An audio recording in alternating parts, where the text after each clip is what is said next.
Imagine a cold, sterile room on a dark winter morning. The air hangs heavy with unspoken dread, and a woman is strapped tightly into a wooden chair. Her final, precious moments are quickly ticking away, each second bringing her closer to an inevitable end. A hidden click cuts through the oppressive silence, a sound no one was meant to hear. A single, forbidden flash captured a sight too terrible for any eye to truly witness. It was a moment the powerful desperately wanted to bury forever, hidden from the public gaze. This wasn't just a picture of a woman dying in the electric chair. It was an image so raw, so brutal, that it sent shivers of horror down the spine of an entire nation. It exposed a terrifying, uncomfortable truth about justice, a truth so stark that it would force America to look deep into its very own soul. This is the hidden, shocking story behind an execution that changed everything. It's a tale of ambition, betrayal, and a journalist's daring act that revealed the true face of capital punishment. Before we dive deeper into this incredible and unsettling tale, remember to join our quest. We uncover history's most shocking secrets, bringing forgotten truths back into the light. If you believe important revelations should always come to light, please hit the subscribe button and like this video right now. Your support helps us tell these crucial, untold stories. The year was 1927, and America was buzzing with a vibrant, almost restless energy and a profound sense of excitement. It was famously known as the Roaring Twenties, a dazzling age of grand spectacles and dramatic events. Life often felt like a giant, elaborate stage, with everyone eager for the next thrilling act to begin. Huge crowds would gather for almost anything, from exciting sporting events to elaborate parades. People cheered loudly and gasped together at every dramatic twist and turn, hungry for entertainment. Even darker, more serious events, like public executions, became a strange and unsettling form of entertainment for many, drawing vast numbers of onlookers. Newspapers of the time understood this national hunger for sensation very well, perhaps better than anyone. They eagerly printed every gruesome detail of crimes and their subsequent punishments, selling millions of copies daily across the country. Headlines screamed with exaggerated stories, and the eager public devoured every single word, hungry for more.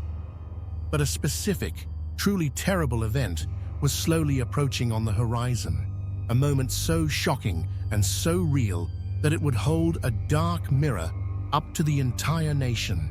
It would force America to stop its frantic pace and truly see its own reflection, making people question the very idea of justice and morality. Our story starts with a woman named Ruth Snyder.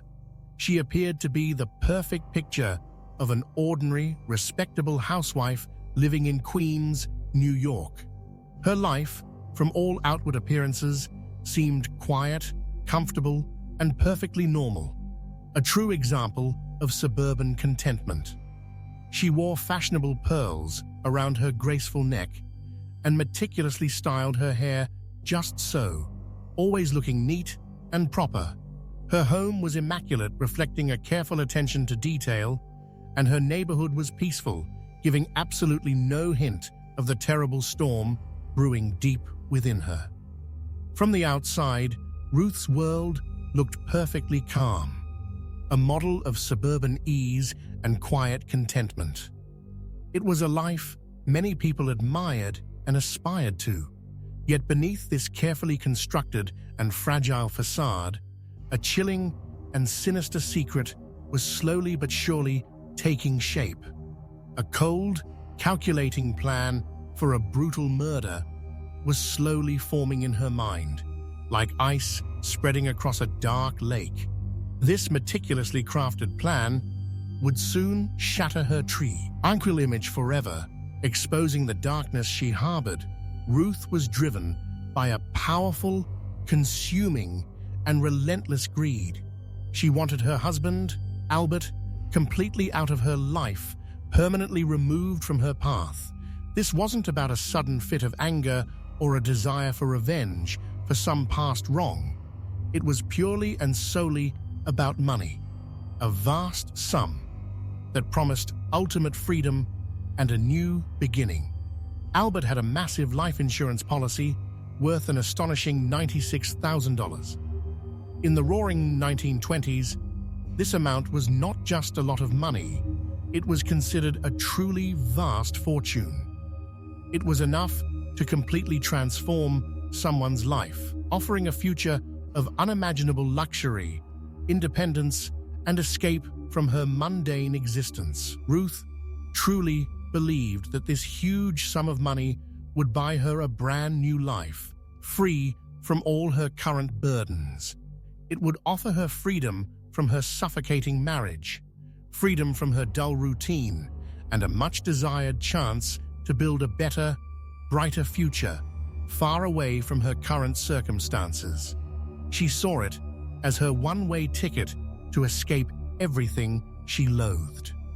With this grand, tempting prize firmly in mind, Ruth began to meticulously plan what she proudly imagined would be the perfect murder.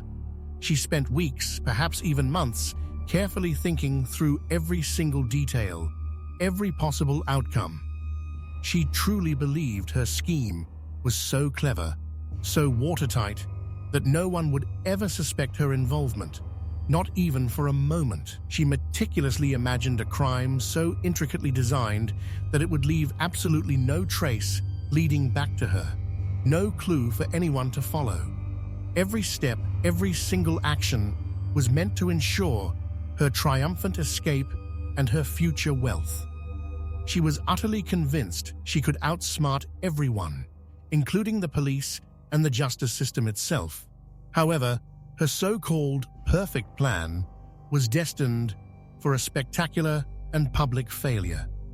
Instead of a quiet, unsolved mystery that faded into obscurity, her heinous actions would ignite a national firestorm, consuming headlines across the country. It would quickly become known as America's very first true trial of the century, captivating and horrifying millions of people simultaneously. The entire country would watch with bated breath, utterly mesmerized, as her dark and terrible secret slowly unraveled in the crowded courtroom. It would ultimately reveal not a perfect crime, but a shocking and brutal story of deception, illicit passion, and brutal violence that absolutely no one could ignore, changing public perception forever. The night of March 20th, 1927 was unusually cold and eerily dark, a fitting backdrop for the horrors to unfold. Inside her own home, Ruth Snyder moved with a strange, almost unnatural stealth. She crept through the quiet sleeping rooms like a phantom, carefully avoiding every creaking floorboard, making no sound. Her husband, Albert, was sound asleep in his bed, completely unaware of the terrifying, murderous presence lurking nearby. He lay peaceful and vulnerable, his dreams undisturbed by the profound evil that had so stealthily invaded his own home, about to end his life. In her hand, Ruth held a heavy sash weight. This was a common tool, usually made of dense iron, used to balance old-fashioned windows, a mundane household item. But on this dark and terrible night, it was transformed into a weapon of chilling, deadly purpose. Its weight felt substantial, a cold instrument of death, with a chilling, unshakable resolve that spoke of deep-seated malice. She raised the heavy weight high above her head. She brought it down upon Albert not once, but repeatedly, in a frenzied, brutal attack. His life ended quickly and brutally, extinguishing the quiet peace of the house forever in a horrifying instant. Immediately after committing the murder, Ruth began her calculated and elaborate performance. She started to carefully stage the entire scene, meticulously arranging objects to tell a false story of a break-in and robbery. Her primary goal was to make it look convincingly like she had been attacked by unknown intruders. She painstakingly tied herself up with ropes, making sure the knots looked amateurish and hurried, as if done by a panicked, inexperienced intruder. She scattered items around the room, creating the illusion of a violent struggle and a forced entry, a desperate attempt to mislead. She desperately tried to craft a convincing narrative of terror, chaos, and a home invasion gone wrong. She wanted to appear as a helpless victim, shocked and deeply traumatized by a sudden, violent home invasion. Every single detail, she believed, was meticulously planned to support this elaborate lie. When the police finally arrived, called by Ruth herself, they were met with a grim and confusing scene. Albert Snyder lay dead, a tragic victim of what initially appeared to be a brutal robbery murder. Ruth, tied up and tearfully recounted her fabricated story of being attacked by unknown assailants. But the police officers who responded to the scene were not easily fooled or swayed by her tears. They were experienced professionals, trained over many years to spot the smallest discrepancies and to question every single detail. Their keen, observant eyes immediately noticed tiny, almost invisible details that simply did not align with Ruth's dramatic and tragic tale. Little inconsistencies, small but significant holes in her elaborate story began to appear almost instantly. The unusual way she was tied, the surprising lack of any real forced entry into the home, and her remarkably calm and composed demeanor, these things immediately raised bright red flags for seasoned detectives on the case.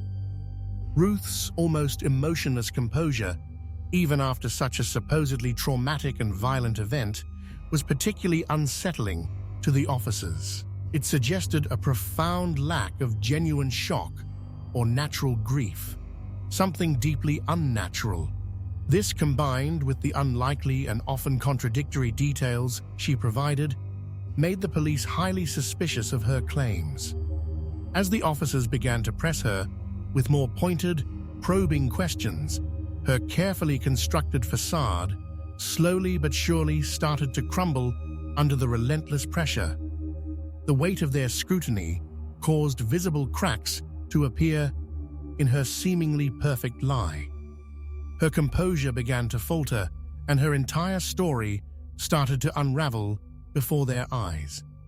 The shocking truth, messy, horrifying, and utterly damning, slowly began to emerge from the wreckage of her elaborate deception. The diligent police investigation soon led them to a deeply shocking secret, a motive far darker and more personal than a simple robbery could ever explain. Ruth, it turned out, had been engaged in a passionate, secret love affair, hidden from everyone. Her hidden partner in crime was a man named Henry Judd Gray. He was a corset salesman by trade, a seemingly ordinary and unremarkable man who had become completely entangled in Ruth's extraordinary and wicked plot. Ruth had spent months carefully and skillfully manipulating Gray, weaving a web of deceit around him. She used her charm, her perceived beauty, and her dark, persuasive desires to twist his will to her own. She slowly bent him to her sinister purposes, making him believe he was deeply and hopelessly in love with her. She skillfully convinced him to help her carry out the terrible act, to become an accomplice in the cold-blooded murder of her own husband, Albert. Gray, blinded by his intense infatuation and perhaps a strange sense of thrill, fell completely under her dark and controlling influence, becoming her unwilling instrument. When details of this secret, illicit affair finally came out, the hungry media immediately seized upon them, turning the story into a national sensation. Newspapers across the country painted Ruth as a cold-hearted, calculating monster, a woman devoid of any human feeling.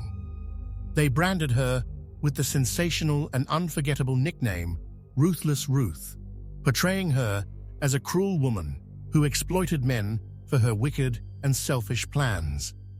They wrote sensational stories filled with vivid details, describing her as a black widow, a dangerous femme fatale who lured innocent, unsuspecting men into her deadly web.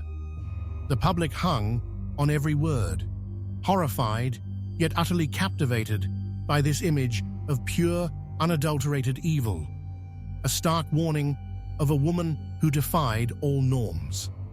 Henry Judd Gray, in stark contrast to Ruth, was often portrayed in a very different, almost sympathetic light. He was shown as a weak, easily manipulated victim, a man caught in forces beyond his control. The newspapers described him as a man completely under Ruth's dark, powerful spell, a mere pawn in her sinister and deadly game. The public felt a strange and unsettling mix of pity and contempt for Gray. They saw him as less guilty, a man who had been led astray by a powerful, evil woman. This portrayal highlighted the era's view of women, especially bad women, as uniquely cunning and dangerously seductive when they dared to defy societal norms and expectations. The trial that followed became a truly colossal and sensational public spectacle, unlike anything seen before. It was a giant, dramatic show, far more captivating than any play or movie of its time, broadcast across the nation through newspaper pages. Reporters from every major newspaper crowded the courtroom, jostling fiercely for space, desperate for the best vantage point. They were all desperate to capture every gasp, every tear, and every doctor. A dramatic moment that unfolded for their hungry readers. Flashbulbs popped constantly, illuminating the tense faces of the accused, the stern lawyers, and the rapt, silent audience. The air crackled with palpable anticipation and the unmistakable scent of sensational news. The entire nation watched, utterly fascinated, as the dark drama unfolded day after day in New York City. The sordid details of betrayal, illicit lust, and brutal murder were far too compelling to ignore, holding millions captive. Newspapers sold out daily, sometimes even hourly, as people clamored to spread every new, juicy detail across the country. Ruth Snyder herself remained eerily cold and remarkably calm throughout the entire trial, a true enigma. Even when facing the most damning accusations and the darkest truths about her actions, she showed little to no emotion. Her face was often blank, almost serene, betraying nothing of the turmoil within. Her steady, unwavering gaze and quiet, almost detached responses only reinforced her public image as a heartless villain, a woman without conscience. She seemed utterly untouched by the gravity of her situation, leaving many to wonder if she possessed any human feeling or remorse at all. Henry Judd Gray, however, presented a stark and dramatic contrast to Ruth's icy demeanor. He reacted with intense, raw emotion, openly displaying his torment. He cried openly, often sobbing uncontrollably, showing deep remorse and begging for mercy from the court and the unforgiving public. His emotional outbursts were a vivid counterpoint to Ruth's chilling composure. His tears and desperate pleas for forgiveness painted him as a broken man, utterly tormented by his terrible actions and the consequences. This stark difference in demeanor further shaped public opinion, making Ruth seem even more monstrous, and Gray appear more pitiful and tragic in the eyes of the nation. After weeks of gripping testimony, heated arguments, and dramatic revelations, both Ruth Snyder and Henry Judd Gray were found guilty of murder. The jury's decision was swift and firm, leaving absolutely no room for doubt about their involvement in Albert's brutal death. The unanimous verdict sent shockwaves through the packed and hushed courtroom. The judge then delivered the ultimate sentence: death. Both were condemned to the electric chair, a decision that intensified the already frantic media frenzy into a roaring firestorm. The grim sentence was splashed across every front page, a stark, grim exclamation point on the dramatic and unforgettable trial.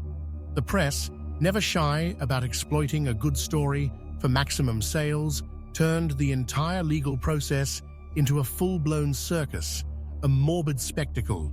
It was no longer just a trial. It was a daily, national spectacle, eagerly consumed by millions across America. Headlines screamed with every update, gossip spread like wildfire, and the critical line between news and pure entertainment blurred almost completely. The trial of Ruth Snyder and Henry Judd Gray became much more than a mere legal proceeding. It was a profound cultural event that gripped the nation. It clearly showed America's growing, insatiable appetite for true crime and drama, setting the stage for decades of public fascination with notorious and sensational cases. Before we move on to the shocking conclusion of this story, consider this. If you had been living in 1928, closely watching these incredible events unfold, what part of the trial do you think would have shocked you the most? Share your thoughts and feelings in the comments below. January 12, 1928, dawned as a particularly cold and somber morning, cloaked in a heavy gray sky.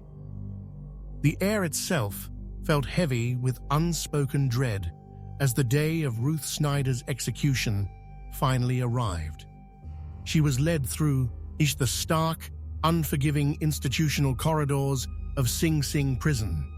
The footsteps echoing ominously, she walked towards the electric chair, a grim and imposing device designed for death, often called Old Sparky.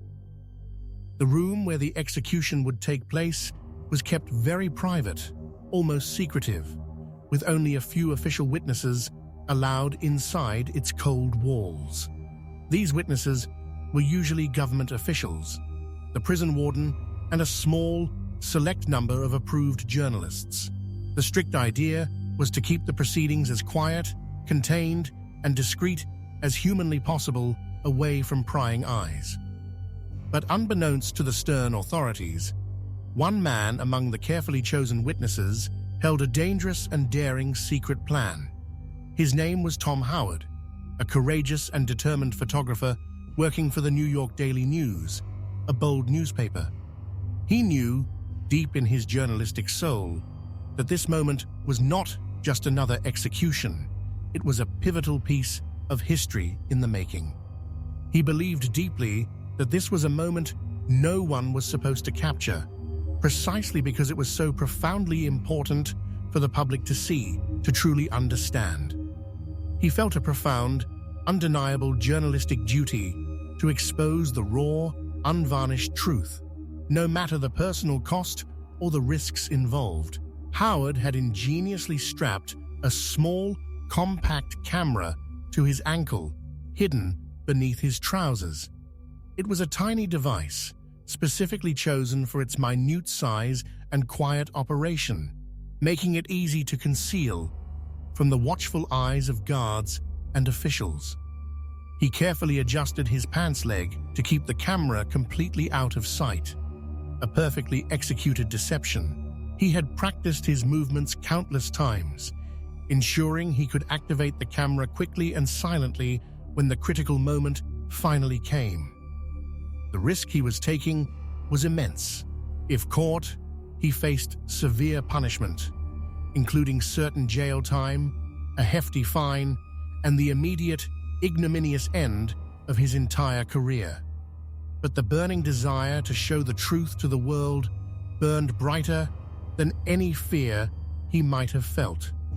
The execution room itself was unnervingly silent, almost supernaturally so, as if holding its breath. The air inside was thick with tension, so heavy that it felt palpable, almost suffocating. Every breath taken by the witnesses seemed to be held in collective apprehension as Ruth Snyder was finally strapped into the imposing electric chair, her body secured tightly by heavy leather buckles across her chest, arms, and legs. The prison officials and executioners prepared for the final, terrible act, moving with quiet, deliberate, almost ritualistic motions. The very air seemed to crackle with a silent dread, a chilling and undeniable sense of the inevitable as the moment of ultimate truth drew terrifyingly near, seconds stretching into an eternity as 2,000 volts of raw, deadly electricity surged violently through Ruth Snyder's body, convulsing her frame. Tom Howard made his bold, precise, and calculated move. In that exact, horrifying instant of death, as her body stiffened and then slumped, he squeezed the hidden trigger of his camera, praying it would work. The tiny, almost imperceptible click of the shutter was almost completely lost, a whisper in a storm. It was swallowed by the loud, mechanical whirring of the electrical machine itself, and the collective, shocked gasp that involuntarily escaped the throats of the few official witnesses. But the photograph was indeed taken, a silent testament to a hidden truth. It captured the brutal, unvarnished instant of execution, a moment explicitly meant to be hidden forever from the public gaze. This single, unauthorized picture, taken in defiance of all rules, would soon send shockwaves across the entire nation. It was a moment captured against all rules, a dark truth now dragged, unwillingly, into the harsh, unforgiving light of public view. The very next morning, America woke up to an unimaginable and deeply disturbing sight. The New York Daily News, a paper already well known for its bold and often provocative headlines and daring journalism, had printed Howard's forbidden photograph on its entire front page. It was an act of unprecedented defiance, a challenge to authority.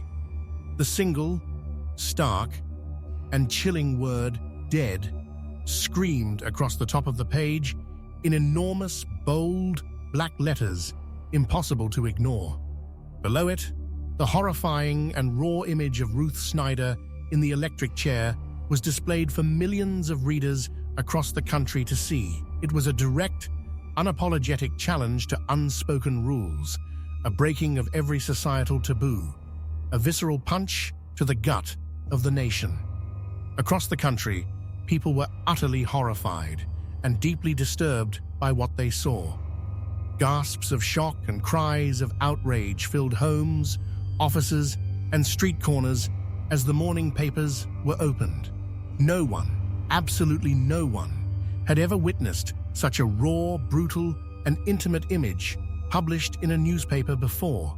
It felt like a profound violation of privacy and dignity. The photograph was raw, unapologetic, and deeply disturbing, capturing the true, unvarnished reality of state-sanctioned death. Yet despite their horror and deep revulsion, People simply could not tear their eyes away from the gruesome image. They stared at the picture, drawn by its terrible, undeniable power, forced to confront what they saw. The photograph showed the ugly, uncomfortable reality of the electric chair in stark, unforgiving detail, leaving nothing to the imagination. It was not a clean, dignified, or quiet death, as some might have imagined or desperately hoped for. The image revealed the heavy straps binding Ruth tightly to the chair, pressing cruelly against her struggling body in its final moments. It showed the harsh, cold equipment surrounding her, the dark helmet on her head, and the clear, visible agony and pain etched onto her face. There was no peace, only the violent, uncontrollable convulsion of a body in its final, agonizing moments. This was far from a humane or gentle end. It was pure brutality. The picture stripped away any comforting ideas of dignity or a peaceful demise in execution, revealing them as false. It laid bare the brutal, violent spectacle of it all, forcing everyone to see the truth. The photo contradicted every gentle description, every softened narrative, showing death exactly as it truly happened in the electric chair, without mercy. This single, powerful, and deeply disturbing image forced America to confront its own brutal system of justice head-on. It directly challenged the public's long-held assumptions about capital punishment, making people question the very nature of state-sanctioned killing. It forced a moment of uncomfortable, unsettling introspection for the entire nation. If this was truly what justice looked like, then maybe something was terribly, fundamentally wrong with the entire system, a dark flaw at its core. This single photo changed everything, opening a national wound and sparking a profound debate that would continue to rage fiercely for decades to come, changing hearts and minds slowly but surely. Would you have been brave enough to look at that front page, knowing the graphic and disturbing nature of the image it contained? Face me in the comments below, yes or no. What do you truly think you would have felt in that moment, seeing such a stark image for the first time? The government's reaction to the sensational publication of Howard's photograph was swift, severe, and filled with unbridled fury. Officials were absolutely outraged that such a graphic image had been captured and, even worse in their eyes, published for all the world to see and judge. They deeply feared the brutal truth the photo so clearly and powerfully revealed. They understood, perhaps better than anyone, the immense power of that single image to sway public opinion and ignite widespread dissent against their practices. Almost immediately, strict new rules and regulations were swiftly put in place. These rules were designed specifically and meticulously to prevent anything like this from ever happening again, to control the flow of information. They quickly banned all photography of executions nationwide, making it a serious criminal offense punishable by law. This was a strict new law, enforced with an iron fist, specifically intended to control what the public could and could not see regarding the solemn and final act of capital punishment, ensuring secrecy. Security measures around executions became dramatically tighter and more restrictive, almost impenetrable. Prison officials were instructed, under severe penalties, to ensure complete secrecy, preventing any unauthorized viewing or recording of future executions. They desperately wanted to hide the stark, brutal reality that Tom Howard had so bravely and defiantly shown the world. They wanted to control the narrative, to carefully shape how the public understood executions and their supposed dignity. They aimed to keep the brutal, visceral truth of the death penalty safely hidden away from public scrutiny, out of sight and out of mind, tucked behind walls of secrecy. The controversial photograph started a huge and often painful debate that raged fiercely across America, dividing opinions sharply. People argued fiercely, passionately, and sometimes even violently about the morality and ethics of the death penalty itself. Was it truly right, truly just, for the state to take a human life in such a brutal, agonizing way? Specifically, intense and uncomfortable questions were raised about the execution of women. Was it truly humane, or even acceptable in a civilized society, to put anyone, especially a woman, through such a terrible, agonizing end? The graphic image of Ruth Snyder in the electric chair haunted the national conscience, fueling these difficult and necessary discussions.